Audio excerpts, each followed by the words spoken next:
চলুন দেখা যাক আমরা কিভাবে মুক্তোর গয়নার যত্ন নিতে পারি। আপনাদের সমস্ত সাজগোজ কমপ্লিট হয়ে যাওয়ার পর এমনকি পারফিউম বা হেয়ার স্প্রে ইউজ করে নেওয়ার পর তারপর মুক্তোর গয়না পরুন, কারণ মুক্তোর গয়না এমনই একটা ডেলিকেট জিনিস যাকে খুব যত্নে রাখতে হয়। মুক্তোর গয়না খুলে সরাসরি বাক্সে রাখবেন না, প্রথমে সুতির কাপড় দিয়ে মুছে তারপরে বক্সে রাখবেন।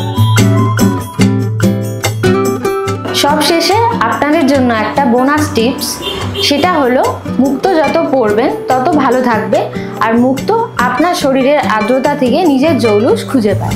আপনাদের মুক্তো সম্পর্কে আরও কিছু তথ্য জানার থাকলে অবশ্যই আমাদের মহামায়াতলা চন্দ্রানী পালসের শোরুমে ভিজিট করুন অথবা আমাদের হোয়াটসঅ্যাপ নাম্বারেও যোগাযোগ করতে পারেন।